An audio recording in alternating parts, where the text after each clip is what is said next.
بسم اللہ الرحمن الرحیم۔ ڈیئر اسٹوڈنٹس، السلام علیکم۔ بیٹا نور اسکول اینڈ کالج کی جانب سے آن لائن کلاسز کے سلسلے میں آج ہم 10th کی کلاس لے رہے ہیں۔ آج ہم نیا سبق اسٹارٹ کر رہے ہیں، اس لیے نئے سبق کو سمجھنے سے پہلے ہم ابتدائی چند باتیں آپ کو سمجھا دیتے ہیں۔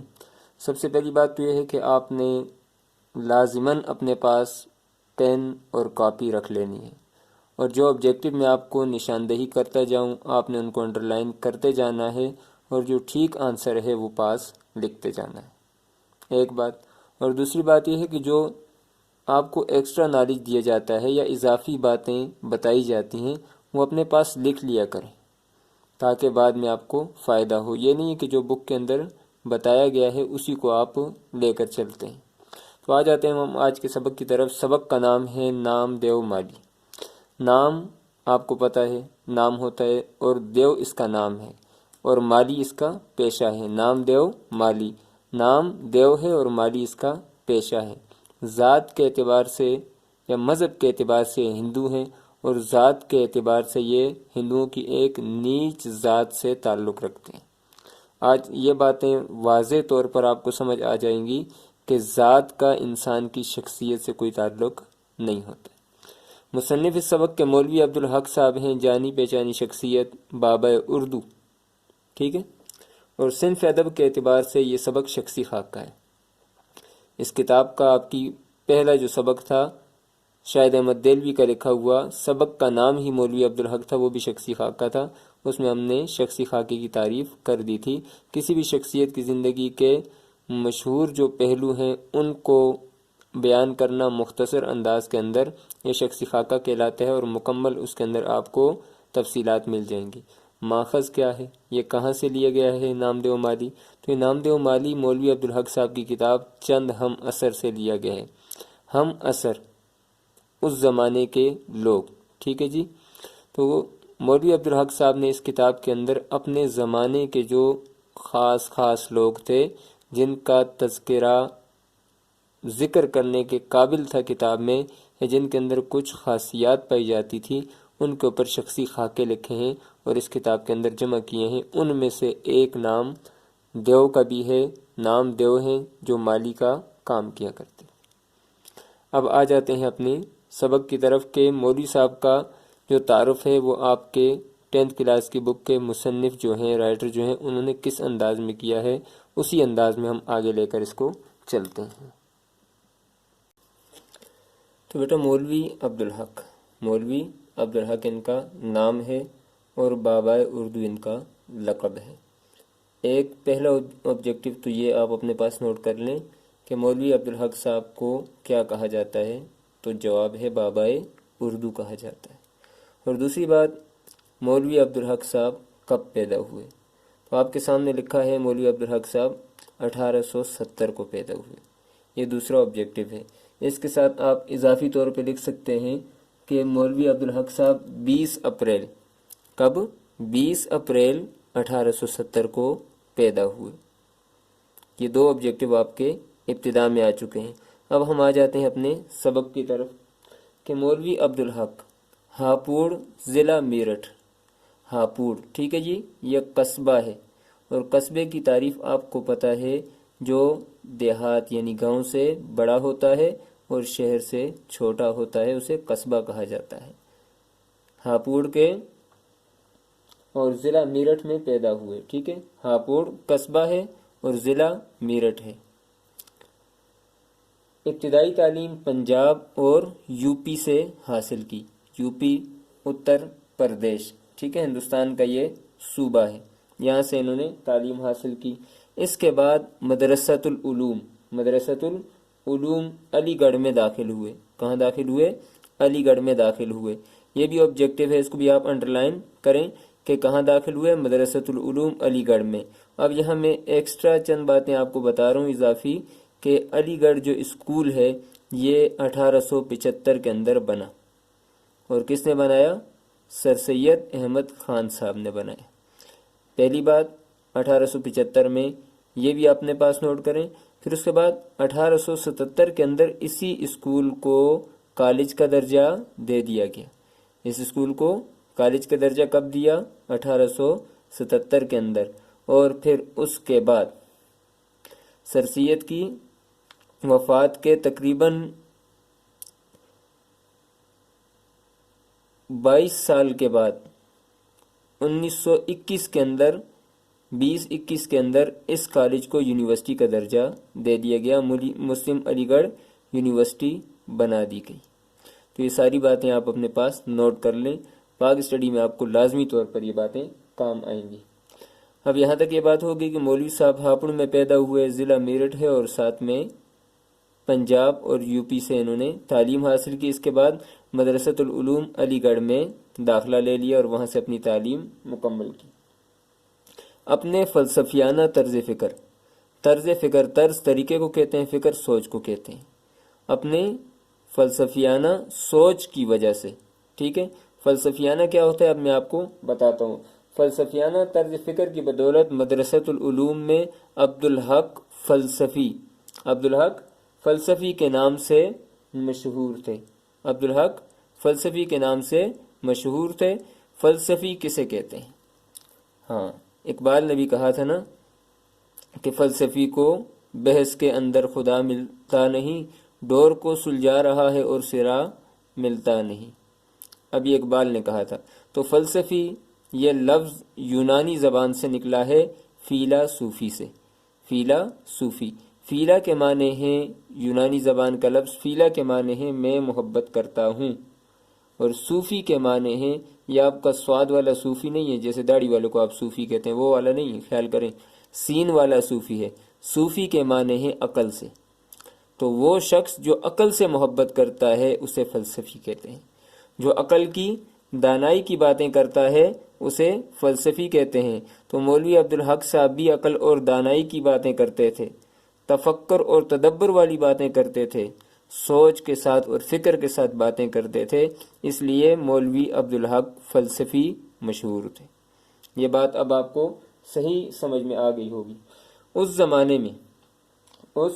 زمانے میں سر سید احمد خان کے رسالے تہذیب الاخلاق، یہ رسالے کا نام ہے، تہذیب الاخلاق میں اردو زبان کے مستقبل پر مضمون لکھا۔ اب مضمون کس پر لکھا؟ اردو زبان کے مستقبل پر، آئندہ آنے والا زمانہ اردو کے لیے کیسا رہے گا، اور اس میں اردو کس جگہ پر پہنچ سکتی ہے اور کیسے پہنچ سکتی ہے، مضمون لکھا۔ اس سے قدرتی طور پر ان کا نصب العین مقصد، کہ ان کی زندگی کا اب کیا مقصد ہے، ظاہر ہو گیا۔ اب یہاں پر بھی یہ آبجیکٹو آ سکتا ہے کہ انہوں نے مضمون کس موضوع پر لکھا، اردو زبان کے مستقبل پر، اور کس چیز میں لکھا، کون سے رسالے میں لکھا، تو تہذیب الاخلاق میں انہوں نے لکھا۔ اس سے ان کا نصب العین ظاہر ہو گیا۔ تعلیم کے تکمیل کے کچھ عرصے بعد، تکمیل کہتے ہیں مکمل کرنے کے کچھ عرصے بعد، وہ حیدرآباد دکن چلے گئے۔ حیدرآباد دکن، ایک حیدرآباد پاکستان میں اور ایک حیدرآباد ہندوستان کے اندر ہے۔ سبق کے اندر اس پر ہم مفصل بات کریں گے کہ حیدرآباد دکن کے اس وقت کے ریاست کے امیر کون تھے اور کیا حالات تھے اس وقت کے۔ حیدرآباد دکن چلے گئے اور محکمہ تعلیم میں مختلف عہدوں پر عہدہ منصب، ٹھیک ہے جی، رینکس جس کو آپ کہتے ہیں، مختلف عہدوں پر ملازمت کرتے رہے۔ ان کا شمار ان چند لوگوں میں ہوتا ہے جن کی تجویز کی جمع ہے، رائے کو کہتے ہیں، جن کی تجاویز پر جامعہ عثمانیہ کا قیام عمل میں لایا گیا۔ اب یہ عثمانیہ یونیورسٹی وہاں پر حیدرآباد کے اندر بنی ہے، ٹھیک ہے، حیدرآباد کے علاقے اورنگ آباد کے اندر، جو اس کا دارالخلافہ یا دارالحکومت اس وقت تھا۔ اور یہ عثمانی یونیورسٹی 1917 کے اندر بنی ہے، اور اس کے لیے مولوی عبدالحق صاحب نے بہت زیادہ کوششیں کی ہیں، اور اس کے اندر مولوی صاحب نے ایک دارالترجمہ بنایا تھا، اور اس دارالترجمے کے اندر یورپ سے لائی گئی دیگر علوم کی کتابیں اور نایاب اور نادر کتابوں کو ترجمہ کیا جاتا تھا اردو زبان کے اندر۔ اور ایک اہم بات اس یونیورسٹی کی یہ تھی کہ اس میں تمام مضامین اردو ہی میں پڑھائے جاتے تھے۔ یہ اس کی خاصیت اور اس کی افادیت تھی اس یونیورسٹی کی، جامعہ عثمانیہ جو حیدرآباد کے اندر بنائی گئی تھی۔ تو مولوی صاحب ان چند لوگوں میں سے تھے جن کی تجاویز پر عثمانیہ یونیورسٹی بنائی گئی تھی۔ مولوی صاحب ایک لمبے عرصے تک انجمن ترقی اردو، یہ ایک تنظیم تھی جو اردو کی ترقی کے لیے بنائی گئی تھی، اور یہ تنظیم 1903 کے اندر بنائی گئی۔ یہ بھی اپنے پاس آپ نوٹ کر لیں، کب بنائی گئی یہ تنظیم؟ 1903 کے اندر بنائی گئی مولوی صاحب کی کوششوں سے۔ انجمن ترقی اردو کے سیکرٹری رہے۔ یہ وہ دور تھا جب ہندوؤں کے ذوق ہندی کی بدولت، ذوق ہندی، یہ ہندوؤں نے ایک تحریک چلائی تھی جس میں وہ ہندی کو ہندوستان کے اندر رائج کرنا چاہتے تھے، اور مکمل طور پر اردو کو پس پش ڈالنے کے لیے یا اسے پسماندہ کرنے کے لیے کوشش کر رہے تھے۔ ذوق ہندی کی بدولت اردو زبان مختلف مسائل کا شکار تھی۔ اب جب یہ تحریک چل رہی تھی ذوق ہندی، تو اس وقت اردو زبان مختلف مسائل کا شکار تھی، لیکن یہ مولوی صاحب کی مسلسل محنت اور ہمت اور جرت تھی، جرت بھی ہمت کو کہتے ہیں، کہ اردو کے خلاف کوئی سازش کامیاب نہیں ہوئی۔ اسی وجہ سے مولوی صاحب نے گاندھی جی جیسی شخصیت سے بھی ٹکر لی تھی، اور آپ نے پڑھا کہ جب مولوی صاحب نے گاندھی جی سے ٹکر لی تو وہ اردو کے قائد اعظم بن گئے تھے۔ جیسے مسلم لیگ کے اندر قائد اعظم ایک ہی تھے، اور وہ پورے ہندوستان کے اندر مسلمانوں کے لیے الگ وطن کے لیے کوشش کر رہے تھے، تو ایسے ہی اردو زبان کے لیے بھی قائد اعظم ایک ہی تھے، اور وہ مولوی عبدالحق صاحب تھے۔ جب انہوں نے گاندھی جی سے ٹکر لی تو اس کے بعد یہ مشہور ہو گئے۔ قیام پاکستان کے بعد مولوی صاحب پاکستان چلے آئے۔ اب جب پاکستان بن گیا تو پاکستان بننے کے بعد یہ پاکستان چلے آئے اور کراچی میں رہائش اختیار کی۔ کراچی، ٹھیک ہے، شروع میں کراچی ہی پاکستان کا دارالخلافہ تھا، بعد میں اسلام آباد جو ہے وہ دارالخلافہ بنا ہے۔ کراچی میں جامعہ عثمانیہ کی طرز طریقے پر اردو کالج قائم کیا۔ یہ اردو کالج آج بھی کراچی کے اندر ہے، اور یہاں بھی تمام مضامین اردو کے اندر پڑھائے جاتے تھے، لیکن بات وہی ہے کہ اردو سے زیادہ ہمیں اس وقت پاکستان میں ایسے لگتا ہے کہ ہماری قومی زبان انگریزی ہے، کیونکہ دفتری زبان اب بھی انگریزی ہے، اور کاغذوں کے اندر ہم کہتے ہیں کہ ہماری قومی زبان اردو ہے۔ تو یہ ایک تعجب کی بات ہے، لیکن چلیں آگے چلتے ہیں کہ مولوی صاحب نے اپنے تحت کوشش کی کہ اردو کو پاکستان کی قومی زبان بنایا جائے، اور قومی زبان ہی نہ بنایا جائے بلکہ قومی زبان کا جو درجہ ہے اور جو اس کا حق ہے وہ بھی دیا جائے۔ اسی سلسلے کے اندر انہوں نے اردو کالج بھی قائم کیا۔ مولوی صاحب ایک محقق، تحقیق کرنے والے، ٹھیک ہے جی، نقاد، ٹھیک ہے، تنقید نگار جس کو آپ کہتے ہیں، خاکہ نویس، خاکہ نگار جو خاکے لکھتے ہیں، اور انشاء پرداز تھے۔ یعنی بیک وقت مولوی صاحب کے اندر کون کون سی خاصیات تھی؟ محقق بھی تھے، نقاد بھی تھے، خاکہ نویس بھی تھے، اور ساتھ میں انشاء پرداز تھے۔ حیدرآباد دکن میں قیام کے دوران میں، حیدرآباد دکن جو ہم نے پہلے آپ کو بتایا کہ حیدرآباد دکن میں قیام کے دوران میں انہوں نے اردو کی بے شمار کے معنی کیا ہے جی؟ بہت سی، قدیم کے معنی کیا ہیں؟ پرانی، اور نایاب کے معنی کیا ہیں؟ ناپید، جس کا ملنا مشکل ہو، اور نایاب کتب دریافت کے معنی کیا ہے جی؟ شناخت کی۔ یعنی مولوی صاحب نے یہ کارنامہ سر انجام دیا حیدرآباد دکن کے اندر کہ اردو کی بے شمار قدیم اور نایاب کتب دریافت کی۔ ان کتابوں پر ان کے لکھے گئے مقدمات اردو زبان و ادب کا بہترین سرمایہ ہیں، سرمایہ خزانہ۔ اردو زبان و ادب کے لیے ان کی ناقابل فراموش یاد رہنے والے کردار کی وجہ سے انہیں بابائے اردو کے نام سے یاد کیا جاتا ہے۔ یہ بھی آبجیکٹو ہے کہ بابائے اردو کس کا لقب ہے؟ تو مولوی عبدالحق صاحب کا۔ پھر اس کے بعد ان کی کتب ہیں نیچے، جو مشہور کتابیں مولوی عبدالحق صاحب کی اپنی ہیں، ان کے نام آپ کے سامنے ہیں۔ پہلی کتاب کا نام یہی ہے جہاں سے ہمارا خاکہ ہے، چند ہم اثر۔ پھر اس کے بعد دوسری کتاب ہے مقدمات عبدالحق۔ پھر اس کے بعد خطبات عبدالحق اور تنقیدات عبدالحق، قواعد زبان اردو اور انتخاب کلام میر وغیرہ، یہ ان کی کتابیں ہیں۔ یہ بھی سارے کے سارے آبجیکٹو ہیں جن کو آپ انڈر لائن کرتے جائیں ساتھ ساتھ، تاکہ بعد میں آپ کے ذہن میں رہے کہ یہ آبجیکٹو آ سکتے ہیں۔ کتاب کا نام دیا جا سکتا ہے کہ یہ کس کی تصنیف ہے، یا مولوی عبدالحق صاحب کی 2 تصنیفوں کے یا 4 تصنیفات کے نام۔ اگر کوئی ایکسٹرا کوئسچن آ جاتا ہے تو یہ بھی آپ اپنے ذہن کے اندر رکھ سکتے ہیں۔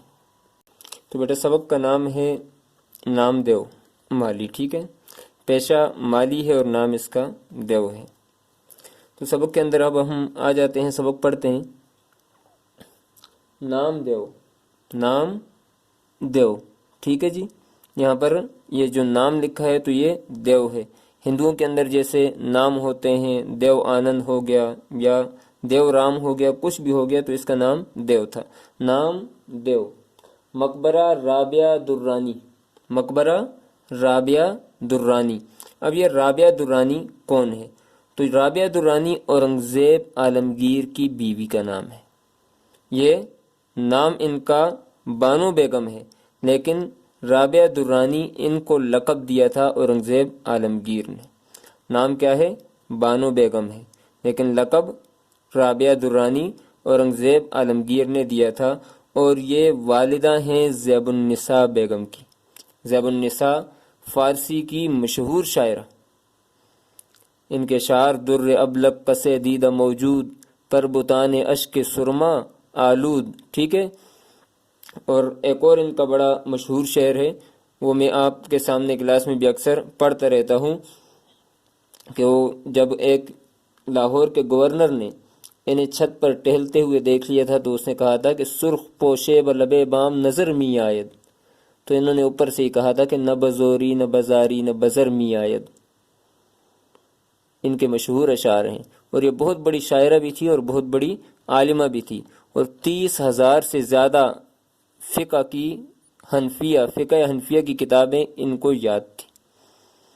اور اورنگزیب عالمگیر خود بھی بہت بڑے عالم تھے، ٹوپیاں سی کر اور قرآن پاک لکھ کر یہ اپنا گزر بسر کیا کرتے تھے۔ 300 کے قریب انہوں نے قرآن پاک لکھے ہیں اپنی زندگی کے اندر۔ تو آپ خود اندازہ لگائیں کہ کتنے بڑے عالم تھے اور کس ترتیب سے اپنی زندگی کو انہوں نے گزارا۔ اور فتاوی عالمگیری 10 جلدوں پر ان کی شاہکار فتووں کی کتاب موجود ہے، جو آپ دیکھ سکتے ہیں کسی بھی عالم کے پاس۔ تو آ جاتے ہیں دوبارہ اپنے سبق کی طرف۔ نام دیو، مقبرہ۔ مقبرہ کسے کہتے ہیں؟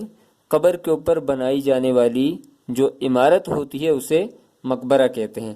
مقبرہ رابعہ درانی، مقبرہ رابعہ درانی اورنگ آباد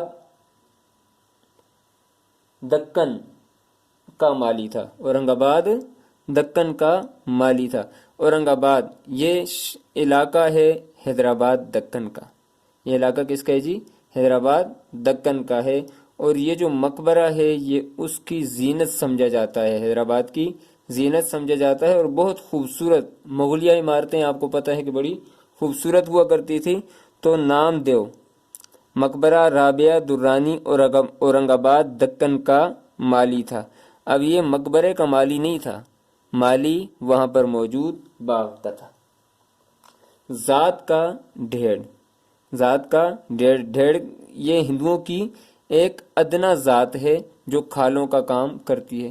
تو اب کھالوں کا جو کام کرتے ہیں تو کھالوں سے وہ یا تو جوتے بناتے ہوں گے یا باقی چیزیں بناتے ہوں گے، تو یہی سمجھ میں آتا ہے کہ موچی ہے۔ ذات کے اعتبار سے وہ کیا ہے جی؟ موچی ہے۔ ذات قوم کو کہتے ہیں، ذات کا ڈھیڑ ہے جو بہت نیچ قوم، نیچ گھٹیا کمتر کو کہتے ہیں، جو بہت نیچ قوم خیال کی جاتی ہے، خیال کی جاتی ہے، سمجھی جاتی ہے۔ قوموں کا امتیاز، امتیاز کہتے ہیں فرق کو، مصنوعی ہے، مصنوعی کہتے ہیں بناوٹی، جس کو ہم عام زبان میں انگلش والے آرٹیفیشل کہتے ہیں، جو انسان خود بنا لیتا ہے۔ تو مصنف یہاں یہ بات سمجھانا چاہ رہے ہیں کہ قومیں جو ہم بنا رہے ہیں یہ مصنوعی ہیں، یہ انسانوں کی بنائی ہوئی ہیں، ٹھیک ہے جی۔ اور رفتہ رفتہ نسلی ہو گیا ہے، آہستہ آہستہ جو قومیں ہیں ان کا امتیاز ہے، فرق ہے، یہ اب نسل کے اندر تبدیل ہوتا جا رہا ہے۔ سچائی، نیکی، حسن، سچائی، نیکی اور حسن کسی کی میراث نہیں ہے، میراث کسی کو وراثت میں نہیں ملی ہے، یہ ہر قوم کے اندر ہوتی ہے اور ہر قوم کے اندر آ سکتی ہیں۔ یہ خوبیاں نیچ ذات، نیچ گھٹیا یا کمتر ذات والوں میں بھی ایسی ہی ہوتی ہیں جیسی اونچی ذات والوں میں۔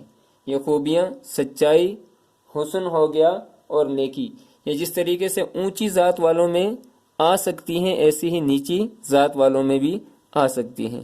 اب نیچے شاعر نے ادھر مصنف نے ایک شعر لکھا ہے کہ قیس ہو کوہ کن ہو یا حالی، عاشقی کچھ کسی کی ذات نہیں۔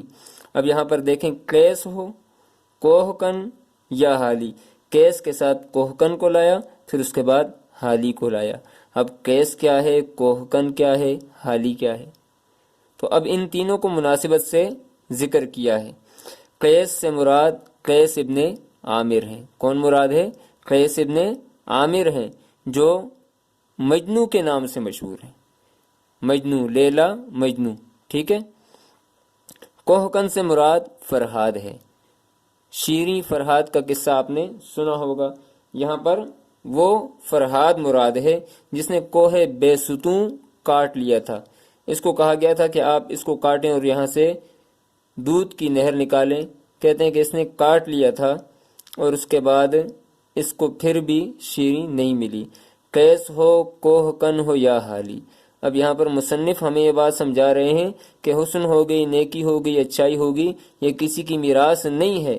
اس کے اوپر شعر کیا پیش کر رہے ہیں کہ قیس ہو کوہ کن ہو یا حالی، عاشقی کچھ کسی کی ذات نہیں، یعنی عاشقی محبت جو ہے یہ کسی کی ذات کے اندر موجود، یہ خمیر کے اندر شامل چیز نہیں ہے، بلکہ یہ ہر قوم اور ہر قبیلے اور ہر نسل کے لوگوں کے اندر یہ چیز آ سکتی ہے۔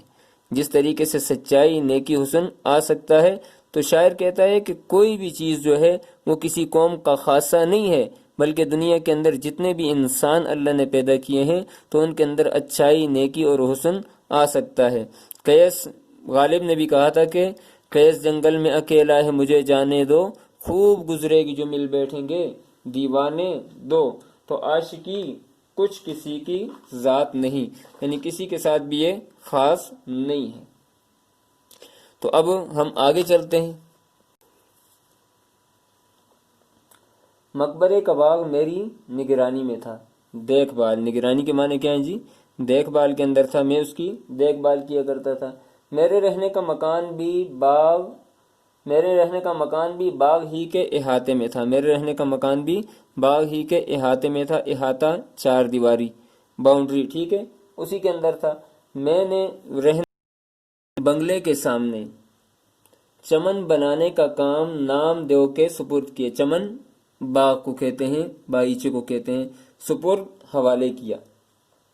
میں اندر کمرے میں کام کرتا رہتا تھا، میری میز کے سامنے بڑی کھڑکی تھی۔ اب یہ مصنف کہہ رہے ہیں، ٹھیک ہے جی، مولوی عبدالحق صاحب کہہ رہے ہیں کہ میں اندر کمرے میں کام کرتا تھا، میری میز کے سامنے بڑی کھڑکی تھی، اس میں سے چمن صاف نظر آ رہا تھا۔ لکھتے لکھتے کبھی نظر اٹھا کر دیکھتا تو نام دیو یہ وہی مالی کا نام ہے، نام دیو کو ہمتن پوری توجہ سے اپنے کام میں مصروف پاتا۔ تو اب اس پیراگراف کے اندر مصنف کہتے ہیں کہ میں نے جب بھی اپنی نظر اٹھا کر دیکھا باہر تو نام دیو کو اپنے کام کے اندر مصروف پایا۔ تو بیٹا آج کے سبق کے ہم اہم نکات کی طرف آ جاتے ہیں۔ آج جو ہم نے سبق پڑھا، سبق کا نام ہے نام دیو مالی، مصنف مولوی عبدالحق صاحب ہیں۔ مولوی عبدالحق صاحب کی پیدائش کب ہے؟ 20 اپریل 1870، اور ان کی وفات کب ہے؟ 16 اگست 1961، ٹھیک ہے جی۔ ہاپوڑ میں پیدا ہوئے ہیں اور کراچی میں ان کی وفات ہوئی ہے۔ مولوی صاحب کی زندگی کے جو کارنامے ہیں وہ آپ کے سامنے لکھے گئے ہیں، ٹھیک ہے۔ مولوی صاحب نے ایک تو عثمانی یونیورسٹی کا جو قیام ہے اس کے اندر بہت زیادہ کام کیا، اردو کالج کراچی کے اندر انہوں نے بنایا ہے، اور عثمانی یونیورسٹی کے اندر دارالترجمہ بھی انہوں نے قائم کیا۔ انجمن ترقی اردو کے جنرل سیکرٹری بھی رہے، اور 1903 کے اندر بنانے میں بھی اہم کردار ادا کیا، اور اپنا سارے کا سارا اثاثہ جو ہے جو اس وقت 5 لاکھ کے قریب تھا، سارا ترقی اردو کے لیے وقف کر دیا۔ اسی وجہ سے انہیں کیا کہا جاتا ہے؟ بابائے اردو کہا جاتا ہے۔ پھر اس کے بعد ہم نے سبق کے اندر یہ پڑھا مقبرہ رابعہ درانی، یہ لقب ہے رابعہ درانی جو اورنگزیب نے اپنی بیوی بانو بیگم کو دی، جو زیب النساء کی والدہ بھی ہیں۔ اور اس کے ساتھ ہم نے نامدیو کی زندگی جو ابتدائی ہے اس کے بارے میں پڑھا کہ وہ ذات کے اعتبار سے ڈھیڑ تھا جو کھالوں کا کام کرتے ہیں، یعنی نیچ ذات سے تعلق رکھتا تھا۔ پھر اس کے بعد مصنف نے کہا حسن ہو گیا، اچھائی ہو گئی، نیکی ہو گئی، یہ کسی کی میراث نہیں ہے بلکہ ہر قوم کے لوگوں میں آ سکتی ہے اور پائی جاتی ہے۔ پھر اس پر مصنف نے ایک شعر بھی لکھا کہ قیس ہو کوہ کن ہو یا حالی، عاشقی کچھ کسی کی ذات نہیں، یعنی کسی کے ساتھ یہ خاصہ نہیں ہے بلکہ ہر ایک قوم کے اندر یہ چیزیں آ سکتی ہیں۔ اب اس کے بعد آپ کا ہوم ورک یہ ہے کہ جو آبجیکٹیو آپ کو دیے گئے ہیں ان کو آپ نے لکھنا ہے اور اس کے بعد مجھے شیئر کر دینا ہے۔ اور آپ کو یہ بتا دیا گیا ہے کہ آپ نے جو ڈیلی بیسس پہ آپ کو ہوم ورک دیا جاتا ہے آپ مجھے یا سب ٹیچرز کو یہاں پر گوگل کلاس روم کے اندر شیئر کریں گے، اور جو باقی ریٹن آپ کا کاپیز کے اوپر کام ہے جو آپ نے لکھنا ہے تو وہ ہر مہینے کی 24 تاریخ کو لا کے کالج کے اندر اسکول کے اندر جمع کروا دینا ہے تاکہ ہم ٹائم پر آپ کا کام چیک کر لیں۔ امید ہے کہ آج کا سبق آپ کو سمجھ آ گیا ہوگا۔ اگر کوئی بات پوچھنی ہو تو آپ کمنٹس کے اندر